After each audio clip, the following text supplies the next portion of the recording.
Olá, pessoal, tudo bem? Sejam bem-vindos ao curso Musealização dos Direitos Humanos na América Latina, formas de representação discursiva e expográfica do tema, que está inserido então no evento Diálogos sobre História, ciclos de minicursos online da UFPR e UTFPR.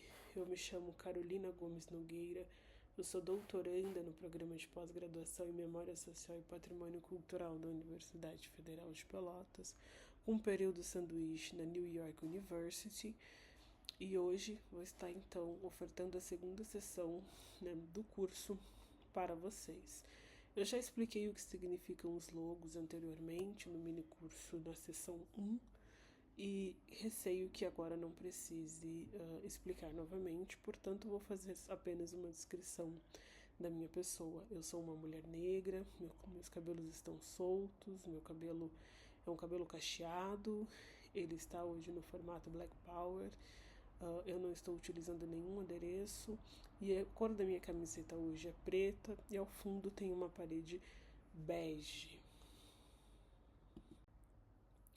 Pessoal, conforme acordado então na sessão 1, onde eu apresentei os dois módulos do curso, na sessão 2 nós vamos então falar da aplicabilidade dos direitos humanos em museus. Esse módulo ele será um pouquinho mais curto porque ele tem a função de ser então um módulo mais prático, portanto um módulo com mais recursos visuais e nem tanta teoria prática, né? Então, qual é a descrição do que nós vamos fazer aqui hoje? Na sessão 1, eu tinha dito que nós trabalharíamos com o Cone Sul e apresentei então algumas instituições de direitos humanos que estão localizadas no Cone Sul, né? Que são os países do Cone Sul são Paraguai, Argentina, Uruguai, Brasil e Chile, né? Mas hoje eu tomei a liberdade para apresentar para vocês então um museu localizado na cidade do México, que é um museu muito interessante. Embora ele não seja propriamente de direitos humanos, autodenominado, vamos dizer assim, é uma instituição muito interessante porque trabalha com um indicador dos direitos humanos.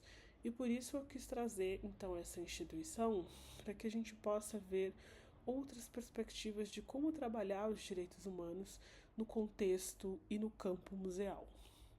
Então, hoje, nessa sessão, nós vamos buscar dar ênfase à aplicabilidade da teoria moral dos direitos humanos em instituições museológicas e trabalharemos então com dois estudos de caso, né? Que serão então o Museu de la Memoria e los Derechos Humanos do Chile, localizado em Santiago do Chile, e o Museu de la Memoria e la Tolerancia, localizado então na Ciudad do México, no México. Bom, seguimos. Nessa sessão, então, pessoal, a gente vai ver, conforme também na outra sessão nós vimos, nós vamos então fazer o estudo por tópicos, né? Porque eu acho que assim pode ficar até mais interessante para que vocês tenham mais repertório e compreendam também depois como fazer a análise de vocês, né, que será a avaliação final de vocês. Eu não comentei, mas a avaliação de vocês final, então, será vocês fazerem uh, uma pequena avaliação de uma instituição que se autodenomina de memória e direitos humanos e analisar então a expografia para entender como é que a questão dos direitos humanos está sendo implementada. Então, nesses 7 tópicos, né, nós vamos falar então da teoria moral dos direitos humanos, as cartas de direitos humanos, os museus de direitos humanos propriamente, a museologia dos direitos humanos, expografia dos direitos humanos, projetos educativos para a promoção dos direitos humanos e os dois estudos de caso que eu já comentei aqui para vocês. Bom, pessoal, então aqui nós vamos começar introduzindo sobre a questão da teoria moral. Quando eu estou falando de teoria moral dos direitos humanos, eu estou utilizando a moralidade de Kant, tá? Daquilo que a gente sabe que é eticamente correto, né, e o que não é.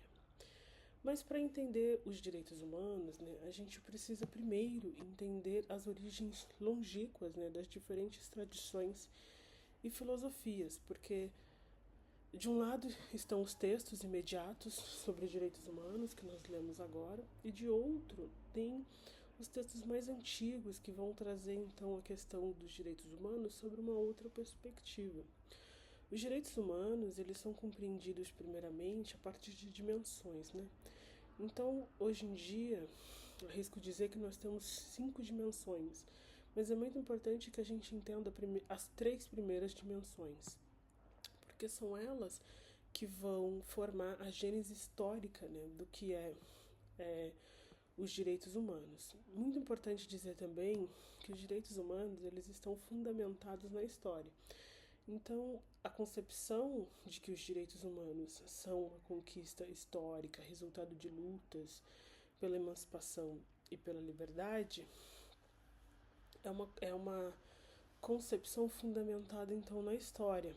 E a segunda concepção, que ela já é mais justnaturalista, né, ela é objetada, na verdade, nos direitos naturais ou nos morais absolutos, né? Direitos em que a sociedade surge com a finalidade de conservar a vida, mesmo que para isso, né, regre as liberdades individuais. Eu não vou entrar em questões do direito propriamente, nem da filosofia do direito, porque eu acho que não seja tão interessante aqui a gente entender, mas recomendo leituras dos autores como Flávia Piovesan, Fábio Comparato, juristas do Brasil, Norberto Bobbio, um jurista italiano, que traz então a questão dos direitos humanos num contexto mais filosófico e histórico, né? Porque a gente tem que considerar que os direitos humanos possuem questões históricas, filosóficas, jurídicas e políticas, né? E são questões então que fundam esses direitos, né? Então, pessoal, eu trouxe aqui uma primeira questão, que é a questão muito interessante. Quando eu estava fazendo meu mestrado, eu me deparei com essa questão e comecei a me perguntar sobre o que era o fundamento, né, dos direitos humanos. Né. Pro filósofo, né, italiano Norberto Bobbio, esses direitos humanos, né, os direitos do homem propriamente, porque a gente está falando de século XVIII, quando se tem a primeira carta de direitos humanos da França, ele diz, né, que os direitos do homem nascem como direitos naturais universais, inerentes aos seres humanos, desenvolvem-se como direitos particulares, para finalmente encontrar a plena realização como direitos positivos universais aplicados por todo o globo. Mas afinal, o que seria então esse fundamento dos direitos humanos? A verdade é que no campo do direito, a noção de fundamento ela é empregada sempre como uma fonte legitimadora, que diz respeito à validade das normas jurídicas e à fonte da erradicação dos efeitos delas decorrente. O Fábio Comparato também vai dizer isso. Então, nesse sentido, né, o fundamento dos direitos humanos não se encontra nele mesmo, pois o seu fundamento parte do pressuposto daquilo que o homem deseja e do que almeja alcançar enquanto humanidade. Quando a Declaração Universal dos Direitos Humanos foi fundada, o fundamento dos direitos humanos tornou-se essencialmente a dignidade da pessoa humana. Só que, na verdade, a dignidade da pessoa humana não pode ser o fundamento dos direitos humanos, porque existem pessoas que não são consideradas dignas e que sua dignidade não é respeitada. Há exemplo das pessoas negras, que não possuem a sua dignidade respeitada. Então, como é que você diz ou você pressupõe que os direitos humanos, que o fundamento dos direitos humanos é a dignidade humana? Então, nesse sentido, eu gostaria de destacar um intelectual muito interessante, que é o Jacques Rancière, que vai trazer então a questão de que o fundamento dos direitos humanos, e o Norberto Bobbio também fala isso de uma forma muito bem colocada, como vocês podem ver no slide, que o fundamento dos direitos humanos, na verdade, ele parte do pressuposto daquilo que se almeja alcançar enquanto humanidade. Então, hoje eu arrisco dizer que o fundamento dos direitos humanos é a luta, tal como Jacques Rancière diz, né? Porque é aquilo que vai dar fundamento, né, a esses direitos. Então, Bobbio vai dizer que é possível afirmar, né, como vocês estão vendo no slide, que é aquilo que a sociedade, que a humanidade almeja alcançar. Portanto, né, é muito importante dizer que os direitos humanos eles devem ser compreendidos do ponto de vista do direito racional, né, que é o direito crítico, e não do direito positivo, né? Porque se ele é entendido do ponto de vista do direito positivo, bastaria consultar as declarações e as legislações que a gente encontraria esse fundamento, e a gente não encontra esse fundamento, na verdade. Então, por outro lado, se ele é compreendido do ponto de vista crítico, a gente alcança a ideia de que os direitos humanos, eles nascem como aquilo que a humanidade deseja alcançar. Por isso, os direitos humanos não possuem um fundamento absoluto, né, pois a natureza ela é variável. E é uma ilusão, então, a gente acreditar que existe um fundamento absoluto, porque Bobbio explica que o fundamento absoluto é o fundamento irresistível do mundo de nossas ideias, do mesmo modo como o poder absoluto é o poder irresistível que se pensa em Hobbes, no mundo de nossas ações. Diante do fundamento irresistível, a mente se dobra necessariamente, tal como faz a vontade diante do poder irresistível. O fundamento último não pode ser mais questionado, assim como o poder último deve ser obedecido sem questionamento. No entanto, existe um princípio que embasa, né, os direitos humanos, que é a noção da dignidade humana, mas como eu falei para vocês, nem todas as pessoas são dignas. Mas, na Constituição Federal de 1888, né, a dignidade da pessoa humana ela é tida como uma norma constitucional, certo? Porque os direitos, a Constituição de 1988, se pensada, escrita depois da ditadura militar do Brasil, ela foi construída com base na Declaração Universal dos Direitos Humanos, escrita pela ONU, então pelos membros da ONU, proclamada em dezembro de 1948. Então, para falar da teoria moral, como eu expliquei para vocês, a gente pode falar de filosofia moral e filosofia do direito, que eu não vou entrar tanto em questões. E por fim, a questão dos direitos humanos carrega também um imperativo categórico de Kant, que é essa noção de dever, e que está atrelada também à questão da memória. Então, seguindo, né, um pouquinho, aqui eu trouxe algumas cartas de direitos humanos e recomendações da ONU para museus. Volto a salientar que caso vocês estejam com alguma dúvida, o meu e-mail ele está disponível, nós podemos sempre trocar, nós podemos conversar, estar em contato, para que a gente possa estar falando. As questões do slide anterior, elas são questões mais complexas na medida em que se envolve o estudo da filosofia, o estudo também da área do direito, não é uma área muito fácil de se compreender e, portanto, volto a dizer que eu estou à disposição. Então aqui eu trouxe algumas cartas de direitos humanos e recomendações para os museus. Como eu disse para vocês, os direitos humanos eles foram fundamentados, né, estão fundamentados, não fundamentado no direito no sentido de fundamento, mas categorizados historicamente em dimensões. Então, a primeira dimensão era a dimensão dos direitos políticos, e aí nós temos a Declaração de Direitos e Deveres do Homem, da França, de 1789, século XVIII, ali no contexto da Revolução Francesa, é lançada essa carta que fala, então, dos direitos políticos. Logo em seguida, anteriormente, nós vamos ter a Declaração de Independência dos Estados Unidos, que também é um documento muito importante para a gente compreender a questão dos direitos humanos. Depois, então, da Carta Francesa, e aí a gente vai ter, se voltarmos os slides, a gente vai ter ali uma sequência de documentos que são importantes.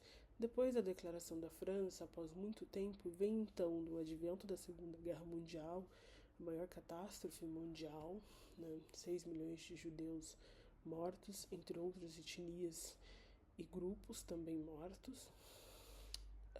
Se proclama em dezembro de 1948 em Paris a Declaração Universal dos Direitos Humanos, que é o documento do direito internacional que representa então a universalidade dos direitos inalienáveis das pessoas. A Declaração Universal dos Direitos Humanos é o documento mais importante do direito internacional e é um documento normativo para questões humanitárias, né? Por exemplo, quando uma pessoa está no seu direito de migrar, ela utiliza então os artigos da Declaração Universal dos Direitos Humanos para então adentrar um outro país, utilizando isso como base, porque a declaração é universal e, portanto, sendo um ser humano, essa pessoa possui direitos inalienáveis dos quais ela pode gozar.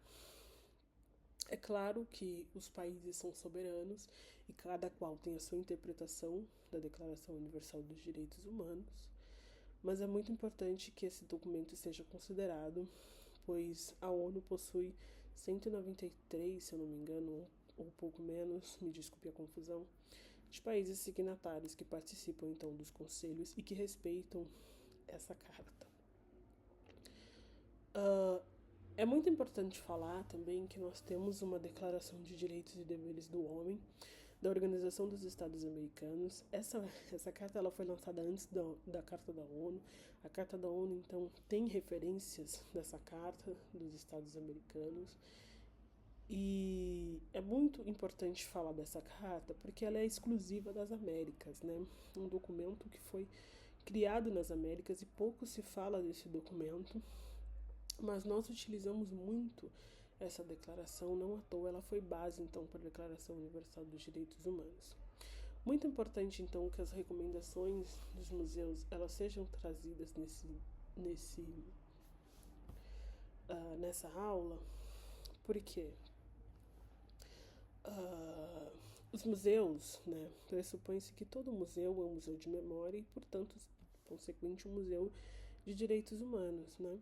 Só que os museus eles possuem códigos de ética que são muito importantes, né?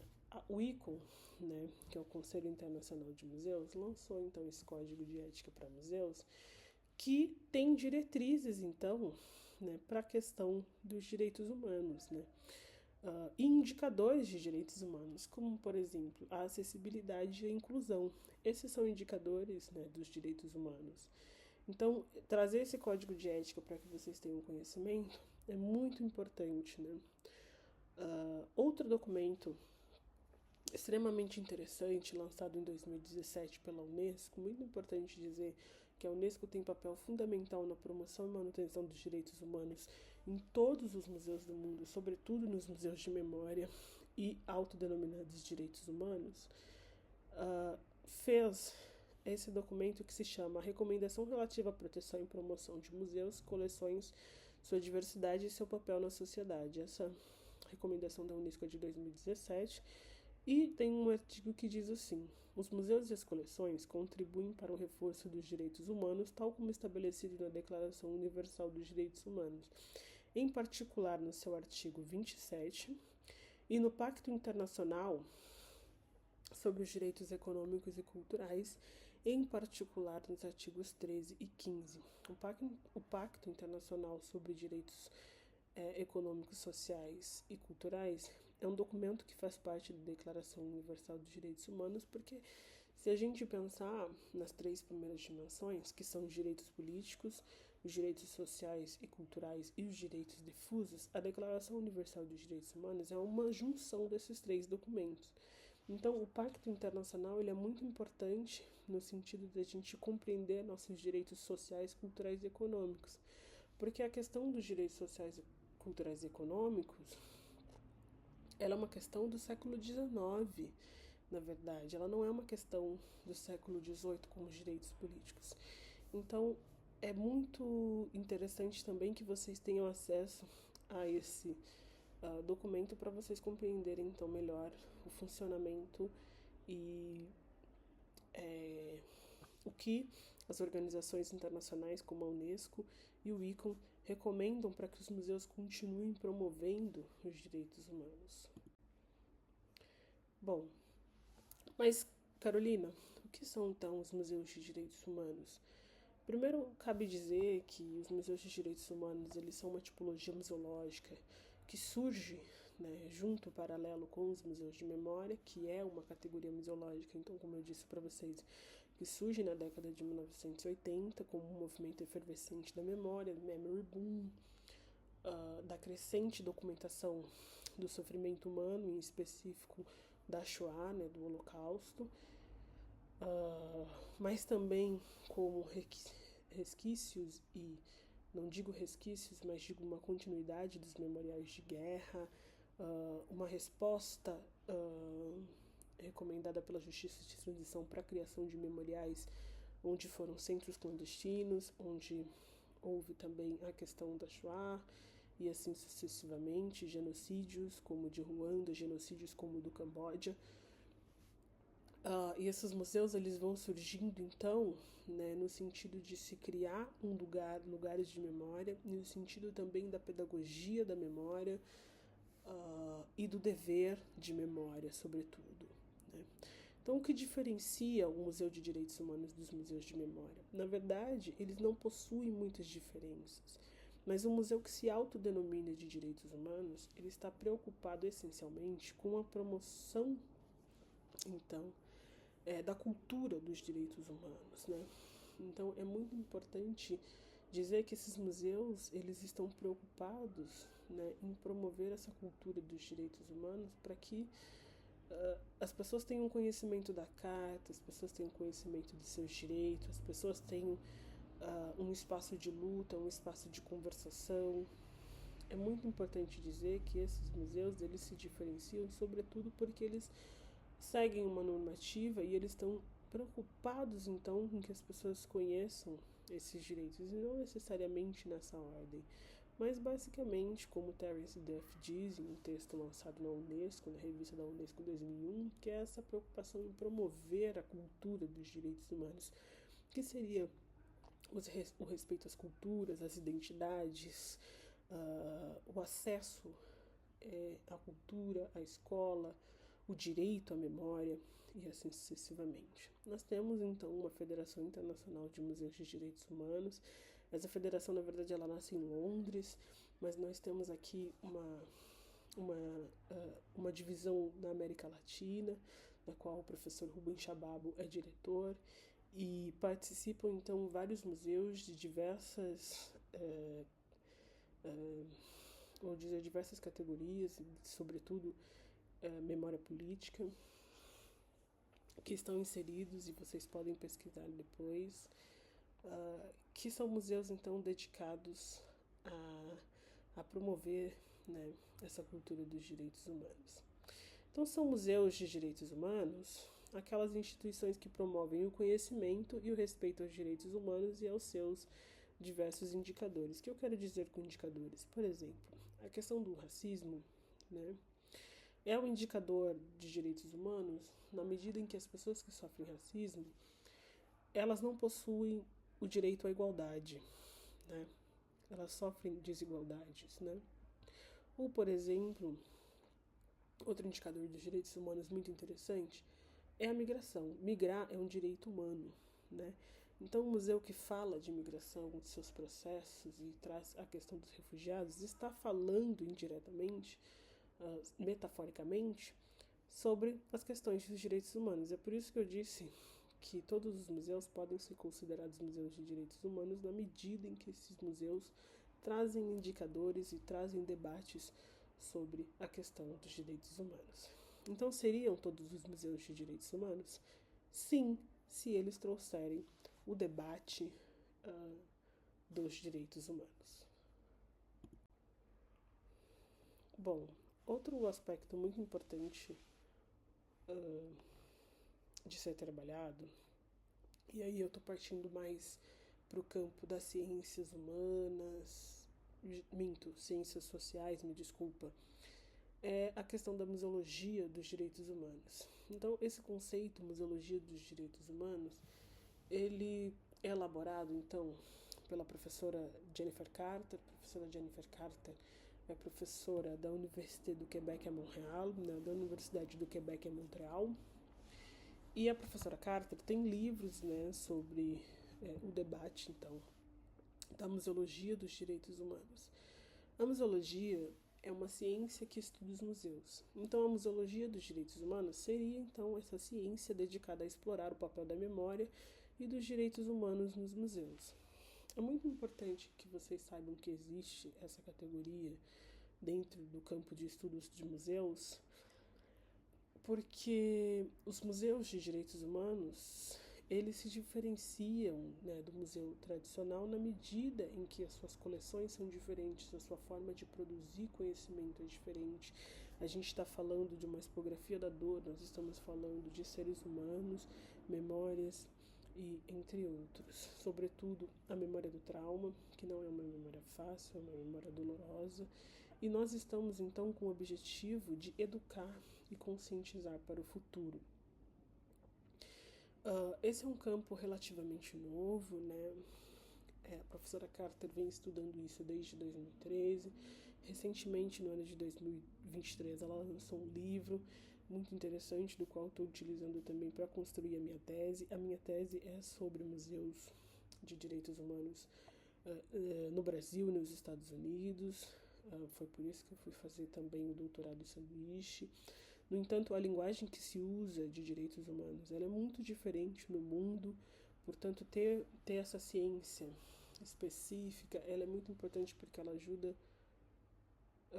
nós entendermos como é que esse conceito ele opera em países diferentes. Né? Por exemplo, nos Estados Unidos não se utiliza a linguagem propriamente de direitos humanos para falar, por exemplo, de direitos das pessoas negras. Estou utilizando esse exemplo porque ele é um exemplo que me abrange enquanto pesquisadora e mulher negra, mas sobretudo porque é o exemplo que eu tenho para explicar mais facilmente para vocês. Então não se utiliza direitos humanos, se utiliza direitos civis, que é uma coisa totalmente diferente dos direitos humanos, na medida em que os direitos civis estão preocupados essencialmente com uma parte da população, que é a população negra, e a reivindicação do direito da pessoa negra de existir, de votar, de participar e estar ativamente na sociedade como um cidadão tal qual uma pessoa branca.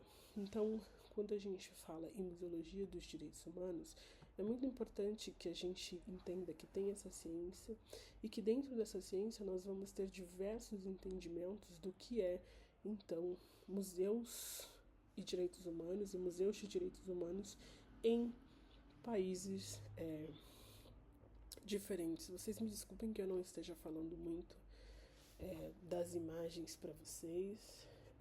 Eu retomo isso em outro momento. Me desculpem.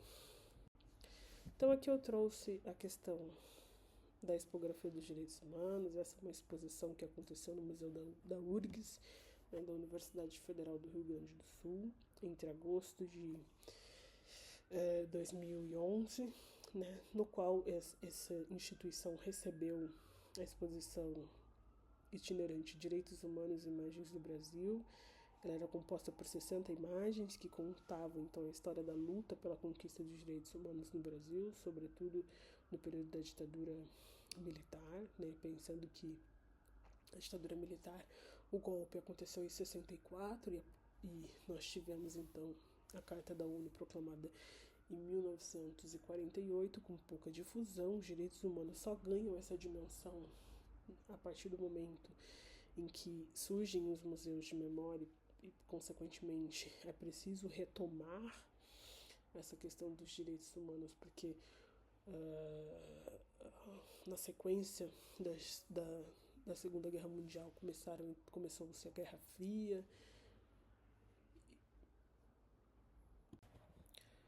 Bom, pessoal, então continuando, né, agora eu dei uma amarrada no meu cabelo. Então, continuando é, a discussão sobre a aplicabilidade dos direitos humanos nos museus, né, de memória e autodenominados direitos humanos, a gente estava falando então anteriormente, né, da expografia dos direitos humanos e como os direitos humanos podem ser trabalhados, né.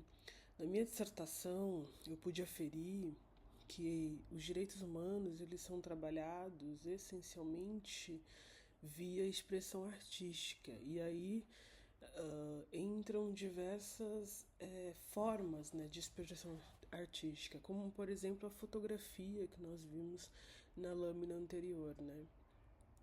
Outro destaque que eu quis dar, e agora trazendo aqui nesse slide, é a importância da gente falar dos projetos educativos para a promoção dos direitos humanos. Porque acontece que é muito mais fácil, né, que os museus trabalhem a questão dos direitos humanos via exposições temporárias do que nas exposições de longa duração. Porque nas exposições temporárias a gente consegue trazer temas que são reflexos da contemporaneidade, por exemplo.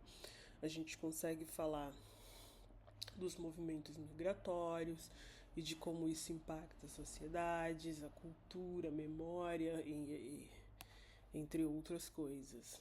Então, os projetos educativos em museus, eles podem promover os direitos humanos ao ampliar o acesso à cultura, na medida em que a sociedade é convidada para ir para o museu, pode promover a inclusão e a acessibilidade. Muito importante a gente também destacar que quando a gente fala de acessibilidade, nós não estamos falando apenas das pessoas com deficiência, nós estamos falando de acessibilidade no macro para todos, todes. Estimular a reflexão crítica sobre temas relacionados aos direitos. Então, os museus eles podem se transformar em espaços de diálogo e transformação social, onde visitantes podem aprender sobre seus direitos e os direitos dos outros, além de desenvolver, né, um senso de responsabilidade social. Quando os museus de memória promovem a questão dos direitos humanos, existe muito essa questão da responsabilidade social, porque a gente parte do pressuposto, né, de que aquela atrocidade, né, aquela memória traumática, ela não deve mais acontecer. Então, a cultura dos direitos humanos e a promoção dos direitos humanos vem nesse sentido, de que as pessoas tenham conhecimento dos seus direitos e que não reproduzam mais atrocidades. Embora haja uma discussão contemporânea muito importante, né, sobre a questão dos direitos humanos, né, e não desrespeitando a aplicabilidade e tudo, mas a gente pode ver a questão das guerras, a questão dos direitos humanos ela é multicultural, né, então cada país é soberano e faz a sua interpretação, muito importante destacar isso. Mas a gente vê que todo o discurso dos direitos humanos, né, ele vai ser interpretado de formas diferentes, né? Porque como que a gente tem uma declaração de direitos humanos e estão acontecendo guerras na Europa, guerras na África, né, no Oriente Médio. Então, como é que a gente pode entender isso e como que a gente pode transpassar isso dentro de um diálogo do museu? Chamando especialistas, criando projetos educativos para que a gente possa compreender o que esses países entendem de direitos humanos, se eles aplicam a questão dos direitos humanos. Então, conhecer outras realidades e outras culturas faz parte desse projeto educativo para a promoção dos direitos humanos nos museus. Eu trouxe duas imagens, né? E a primeira imagem, né, é sobre um projeto de extensão da Universidade Federal da Paraíba, que trata então da questão dos direitos nos museus, e aí é uma questão macro, né, não essencialmente dos direitos humanos, mas do direito, conforme eu tinha dito nos outros slides, né, das recomendações, dos códigos de ética. E a segunda imagem é um curso ofertado pela Universidade Federal do Rio Grande do Sul, um curso que eu fiz, Museus e Direitos Humanos, dado pela Joana Schneider. E esse curso ele é muito bacana. Tem um podcast no Spotify, ele está disponível na plataforma Lumina e ele vale super a pena, né, pra gente entender então como é que isso funciona em termos mais práticos. Eu recomendo que vocês o façam. Bom, pessoal, então aqui adentrando então os nossos estudos de caso. O primeiro estudo de caso é o Museu de la Memoria de Santiago do Chile. Ele foi inaugurado em 11 de janeiro de 2010, né, como um espaço destinado a dar visibilidade às violações dos direitos humanos cometidas pelo Estado do Chile entre 1973 e 1990, que foi o período que durou então a ditadura militar do Chile. Também destinado a dignificar as vítimas e as suas famílias e a estimular a reflexão e o debate sobre a importância do respeito e da tolerância para que os feitos que ocorreram na ditadura militar eles nunca mais se repitam. Né? A história desse museu ela começa essencialmente em 21 de maio de 2007, né? Quando a ex-presidente da República do Chile, Michelle Bachelet Geria, que teve duas gestões, né? Ela fez uma gestão, a primeira gestão de 2006 a 2010 e a segunda gestão de 2014 a 2018.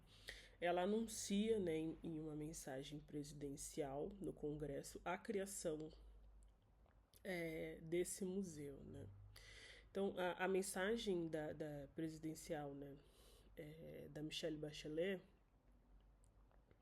no Congresso, ela buscava então reformar o compromisso, né, que ela, enquanto presidente do Chile, e também cabe destacar que ela foi uma ex-presa política, tinha com a sociedade chilena, né, enquanto houvessem presos e desaparecidos no país, né. O Chile, naquele momento, estava montando então o sistema de identificação e restos mortais, né, das vítimas e buscava então honrar esse compromisso com a justiça, apoiando a moção, né, que declara inaplicável a anistia e a prescrição para os crimes contra a humanidade. Então, eles insistiram, né, na ratificação da Convenção de Roma, que criou, né, o Tribunal Penal Internacional e o protocolo facultativo da Convenção contra a Tortura, né. O anúncio da criação desse museu, né, então veio para somar as forças pela memória, verdade e justiça, né, e esse museu também nasce como uma demanda dos organismos de defesa dos direitos humanos e como uma das recomendações das comissões nacionais da verdade, como eu tinha dito para vocês, né? No Chile, então, a comissão RET, criada então para buscar a verdade sobre o que aconteceu no período da ditadura militar do Chile. Então, após o anúncio, né, presidencial da ex-presidenta Michelle Bachelet, a Comissão de Assessoria Presidencial em Direitos Humanos e o Ministério das Relações de Obras Públicas do Chile convocaram, em 11 de junho de 2007, um concurso internacional, né, que foi patrocinado pelo Colégio de Arquitetos para selecionar então um projeto arquitetônico para essa instituição. O projeto vencedor foi de uma equipe de brasileiros, né? Esse é um projeto de brasileiros, integrada então por Mário Figueroa, Lucas Fera e Carlos Dias. Né? Nesse projeto, então, os arquitetos diziam que buscavam, né, destacar simbolicamente o tema dos direitos humanos, fazendo-lhes transparente, luminoso, propondo então temas de tecnologia e modernidade que capacitou então como um edifício bicentenário. Bicentenário então porque ele foi inaugurado então no bicentenário da República do Chile.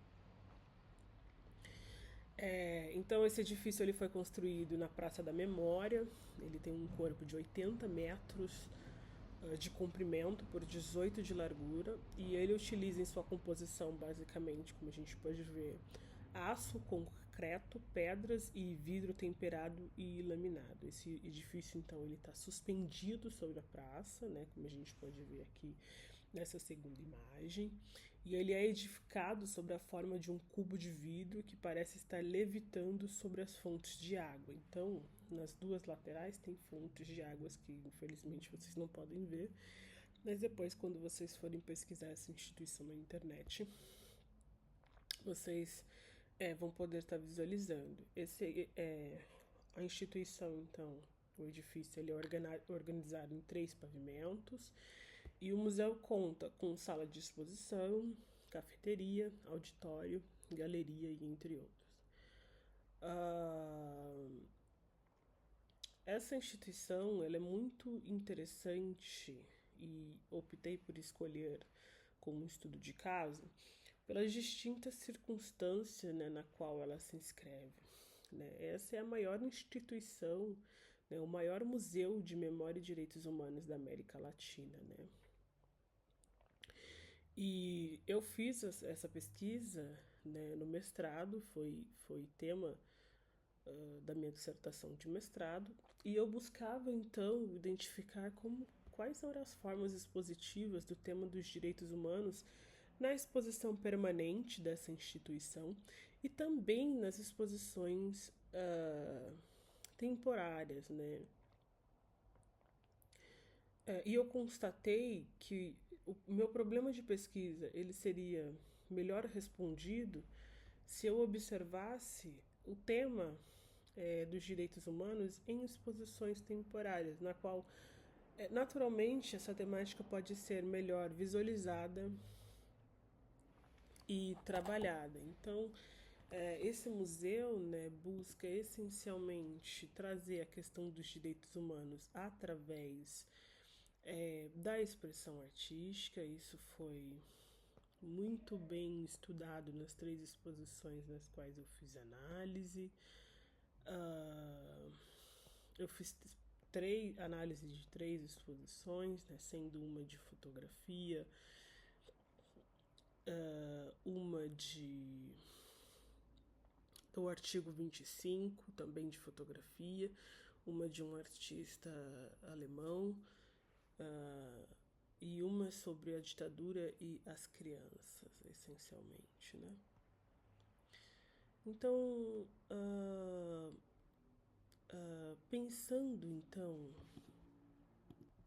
então analisando, né, essas 3 instituições, né, eu observei que o tema dos direitos humanos, né, ele assumiu, né, diferentes formas nas exposições e nas experiências expográficas dessa instituição, né?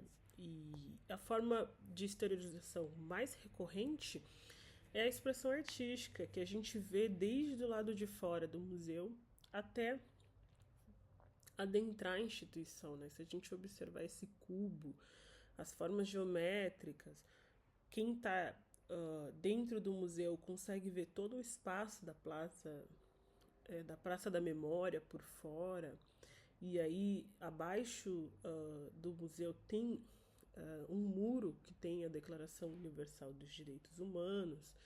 Essa é a referência mais explícita ao tema dos direitos humanos em sua forma deontológica internacional. Então foi possível observar que a aplicabilidade dos direitos humanos nessa instituição está colocada, né, artisticamente, né? Mas a gente sabe que a arte é um conceito abstrato que possui uma multiplicidade de caminhos independentes, mas que é afirmativa, né? E por isso ela está comprometida com os conflitos do seu tempo, né? Conforme defende a Daniela Bezerra, né? E aí, na minha dissertação, eu quis trazer muito um paralelo, né, da relação entre arte e direitos humanos, que é o que a gente vai ver aqui nesse caso, né, do Museu da Memória.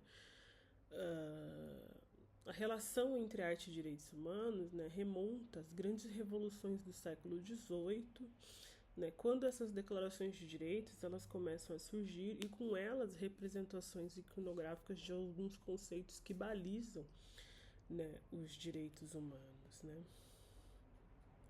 Então, como os direitos humanos no século XVIII eles eram concebidos a partir de uma perspectiva filosófica e religiosa, né?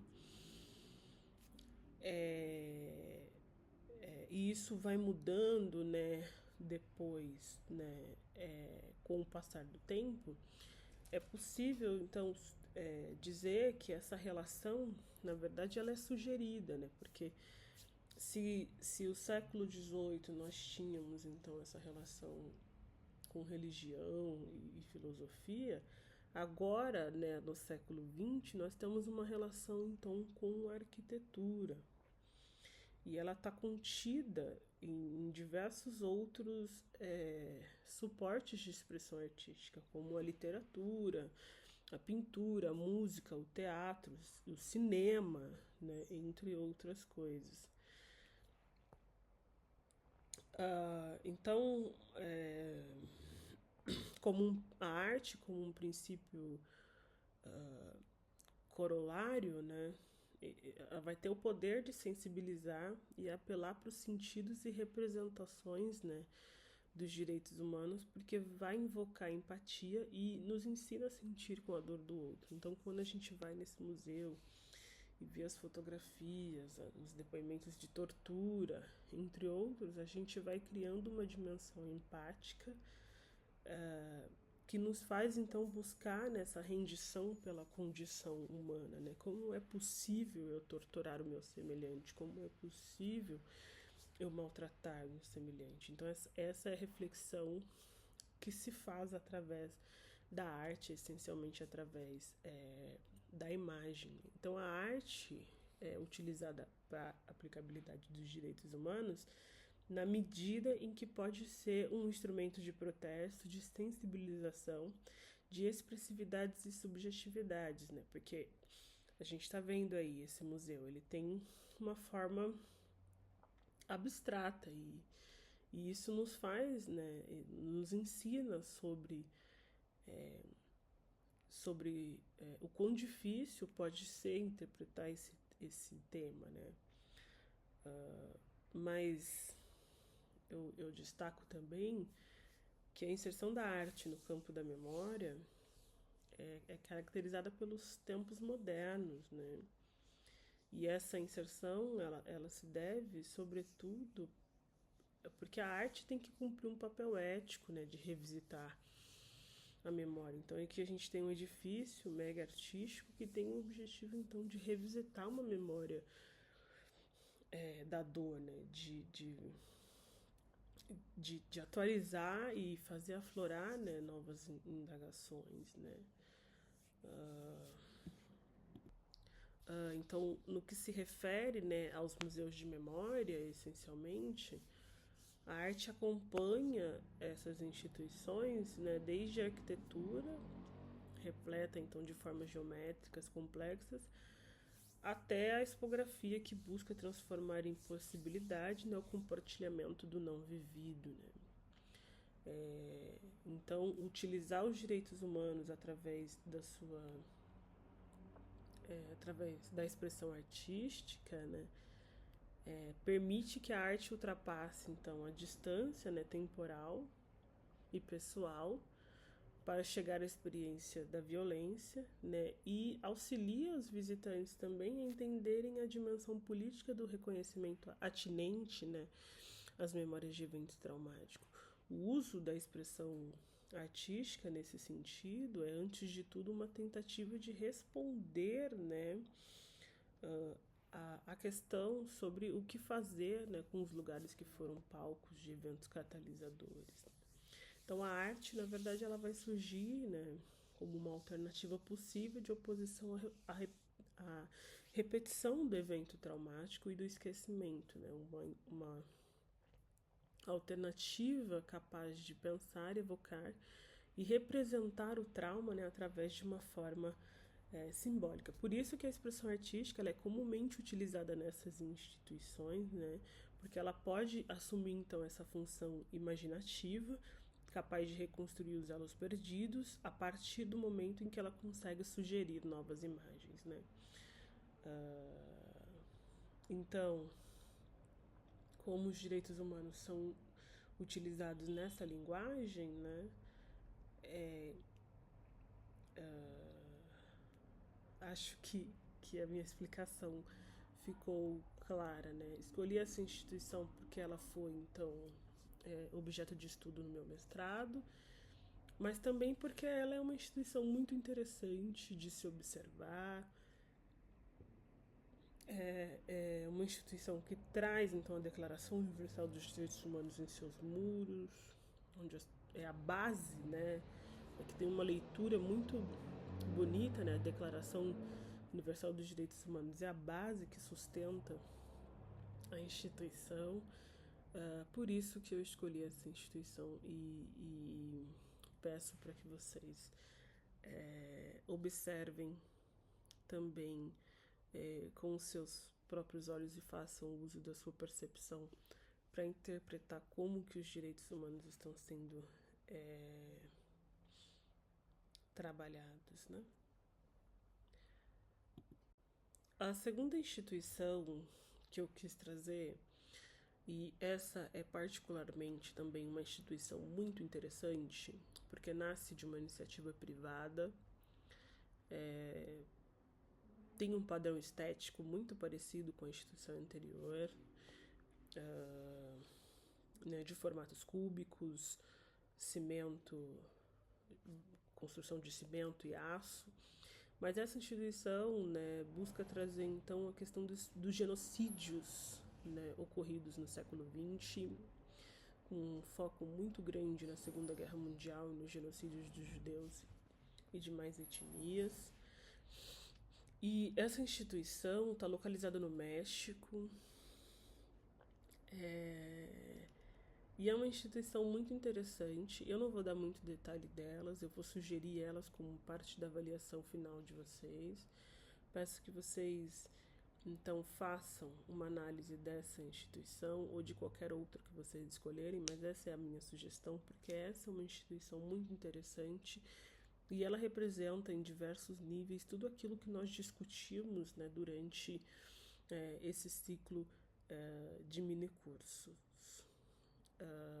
Peço que vocês então deixem essa possibilidade de investigação para vocês, que vocês busquem conhecimento sobre essa instituição, o porquê dela está localizada então na América Latina, trazendo então um debate sobre genocídios no contexto mundial e também trazendo o conceito de tolerância, um conceito extremamente interessante e um indicador, né, muito forte dos direitos humanos. A tolerância existe porque nós não podemos aceitar o intolerável. Então, nós ficamos por aqui. Aqui estão as referências utilizadas nessa apresentação. Muito obrigada a todos que participaram desse ciclo de minicursos. Estou à disposição para eventuais dúvidas. E até a próxima, pessoal. Grande abraço.